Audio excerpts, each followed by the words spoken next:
Hoje eu falo a vocês sobre o romance O Gaúcho, de José de Alencar. Primeiramente, vamos tentar entender que o José de Alencar tinha um projeto artístico, como autor, de traçar, pintar um painel da vida brasileira, da sociedade brasileira. E o Brasil é um país muito grande, portanto a nossa cultura ela é multifacetada. Existe a cultura nordestina, existe a cultura gaúcha, ou a cultura sulista, né, da região sul, a cultura do sudeste e das suas metrópoles, assim como a cultura do interior de Minas Gerais, a cultura do norte. E o José de Alencar, ele queria mostrar nas suas obras tudo o que ele pudesse sobre a vida brasileira nas suas facetas diferentes, nas suas diferentes realidades, nas suas peculiaridades regionais. Uma dessas possibilidades ele empregou no livro Gaúcho, que se passa, como o próprio título já diz, na região sul do Brasil. Gaúcho é o gentílico de quem nasce no Rio Grande do Sul, o estado que fica mais ao sul do Brasil e que naquela época era chamada província de São Pedro do Rio Grande do Sul. Justamente na época que ele estava escrevendo esse livro, acontece a chamada Guerra dos Farrapos, também intitulada Revolução Farroupilha. O que a Revolução Farroupilha queria? Os farroupilhas, né, ou também chamados farrapos, pretendiam a separação do Brasil, a separação, melhor dizendo, do Rio Grande do Sul, do resto do país. Primeiro porque o Brasil naquela época era um império e a Revolução Farroupilha era de cunho republicano. Então se o Rio Grande do Sul se separasse do Brasil, seria fundada ali uma república. E aí teríamos, além de um país diferente, um regime diferente.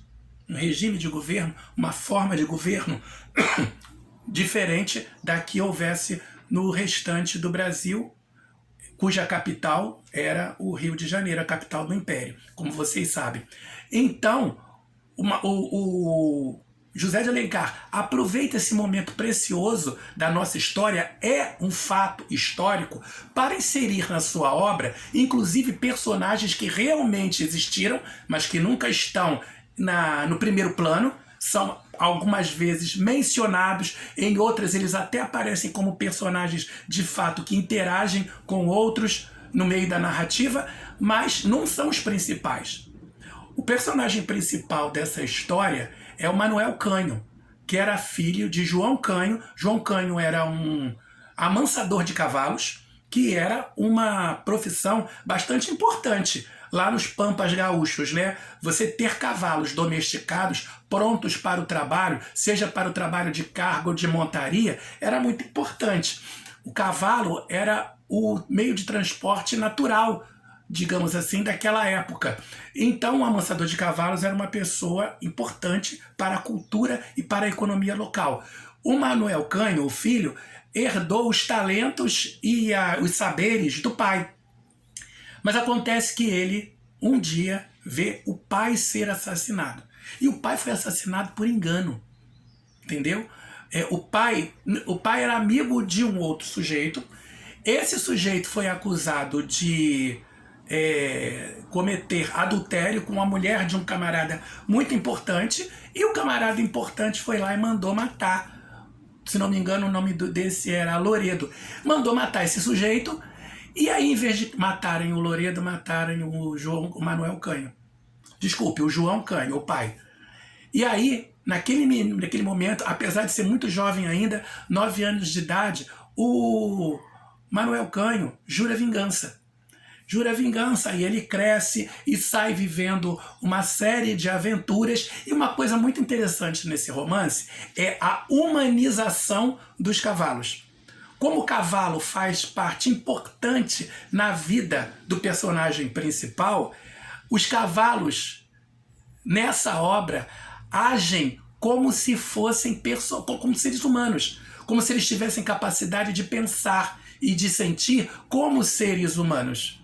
um pouco do que acontece, por exemplo, com a personagem Baleia, do Graciliano Ramos, no livro Vidas Secas, que é uma cachorrinha que o ponto de vista da narrativa é aquilo que ela pensa, aquilo que ela, a cachorrinha, pensa. E ela pensa quase como se fosse um ser humano que, na verdade, não consegue entender determinadas coisas porque não é humano, porque é uma cachorrinha.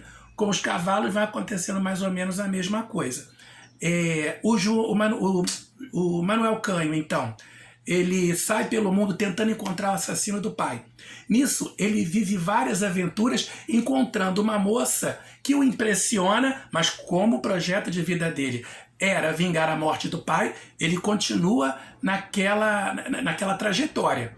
Acaba encontrando o assassino do pai, só que quando ele chega lá, descobre que o sujeito está muito doente. E em vez dele aproveitar-se disso para matar o sujeito ou simplesmente deixá-lo morrer, ele faz de tudo para curar o sujeito. Enquanto isso, o sujeito então vai melhorando e ele então vai embora. Quando ele volta a encontrar o sujeito, o que acontece? Aí ele mata o sujeito. Como quem diz assim, agora você está saudável, eu já posso te matar. E mata o sujeito.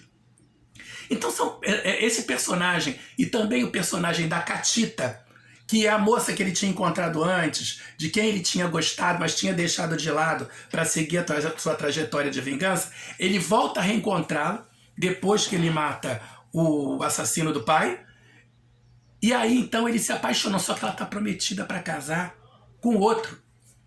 E a Catita, tanto a Catita quanto o João Canho, eles cometem ações tanto muito boas quanto muito ruins, que faz com que esses personagens se tornem mais humanos. Então, eles ficam mais distantes dos outros personagens mais antigos do José de Alencar, que se vestem da figura, da roupagem do herói e que são sempre perfeitos. Não. Eles fazem coisas boas e fazem coisas ruins. Cometem enganos por alguns desvios de caráter, mas no final das contas, basicamente são bons. Mas são como seres humanos de verdade. E nisso, o José de Alencar já estava começando a se aproximar do tipo de personagem que seria criado no realismo, onde os personagens não são estereótipos do bem e do mal. São simplesmente seres humanos. O Gaúcho é um livro que vale a pena ler. Ele é de uma leitura mais fácil que os outros livros de Alencar, e eu acredito que vocês vão gostar. Vão gostar, inclusive, do resumo que eu estou mandando para vocês.